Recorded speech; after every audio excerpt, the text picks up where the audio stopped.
નમસ્કાર મિત્રો એકવાર ફરી તમારું સ્વાગત છે અમારી યુટ્યુબ ચેનલ ઉપર।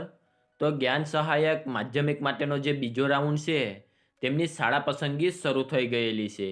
તો આજના વિડીયોમાં આપણે તમારે શાળા પસંદગી કેવી રીતે કરવી અને જે મિત્રો પોતાની રીતે શાળા પસંદગી નથી કરી શકતા તો તે અમારી પાસે કેવી રીતે કરાવી શકે તેમની સંપૂર્ણ માહિતી આપણે આજના વિડીયોમાં મેળવવાના છે।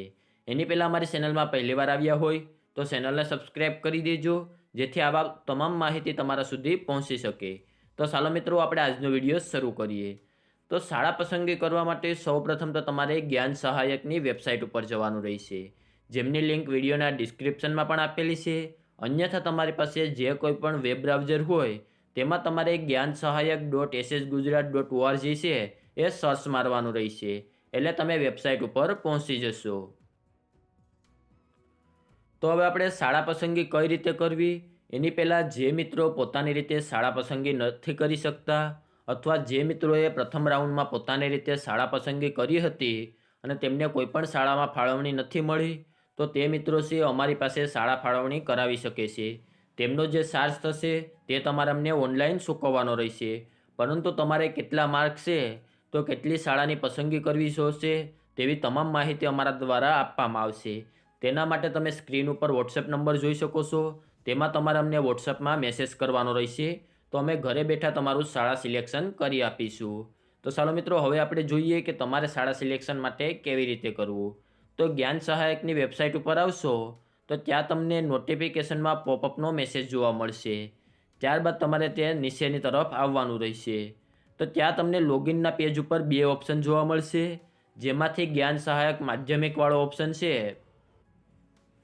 તેમાં તમારે ક્લિક કરવાનું રહેશે। તેના ઉપર તમે ક્લિક કરશો એટલે તમારી સામે છે કેન્ડિડેટ લોગિનનું પેજ ખુલી જશે, જેમાં તમારે તમારા ટાટના seat number, date of birth, ત્યારબાદ તમારો પાસવર્ડ અને કેપ્ચર નાખી અને લોગિન બટન ઉપર ક્લિક કરવાનું રહેશે। તો અહીંયા લોગિન કર્યા બાદ છે એ તમે તમારી શાળાનું સિલેક્શન કરી શકો છો। ત્યાં તમને પહેલા રાઉન્ડની જેમ સર્ચ કરવાનું ઓપ્શન નહીં આવે, અહીંયા તમારે એક એક શાળા છે એ સિલેક્ટ કરવાની રહેશે અને ત્યારબાદ તમારે સેવ કર્યા બાદ છે એ તેમને કન્ફર્મ આપવાનું રહેશે। તો ઘણા બધા મિત્રોને છે એ આમાં સર્ચ કરવાનું ઓપ્શન નહીં આવે, એને લીધે ખબર નહીં પડે કે અમારે શાળા સિલેક્શન કેવી રીતે કરવું, તો તે લોકો મારી પાસે પોતાની શાળાનું સિલેક્શન કરાવી શકે છે। જેમનો ચાર્જ થશે તે તમારે મને ઓનલાઈન ચૂકવવાનો રહેશે। અને જે મિત્રો ઘરે બેઠા શાળાનું સિલેક્શન કરાવવા માગતા હોય તો તમે તમારી સ્ક્રીન ઉપર વોટ્સઅપ નંબર જોઈ શકો છો, તેમાં તમારે મને વોટ્સઅપમાં મેસેજ કરવાનો રહેશે।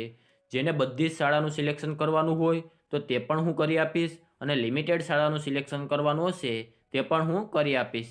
તેમના માટે તમારે મને વોટ્સઅપમાં મેસેજ કરવાનો રહેશે। તો આવી રીતે તમારે શાળાનું સિલેક્શન કરવાનું રહેશે। જો આને લગતો બીજો કોઈ પ્રશ્ન હોય તો નીચે કોમેન્ટ બોક્સમાં જણાવી દેજો, જ્યાં તેમનો રિપ્લાય આપી દઈશ। અને આજના વિડીયોમાં આપવામાં આવેલી માહિતી સારી લાગી હોય તો વિડીયોને લાઇક કરી દેજો અને અમારી ચેનલમાં પહેલીવાર આવ્યા હોય તો ચેનલને સબસ્ક્રાઈબ કરી દેજો, જેથી આવી માહિતી મળી રહે।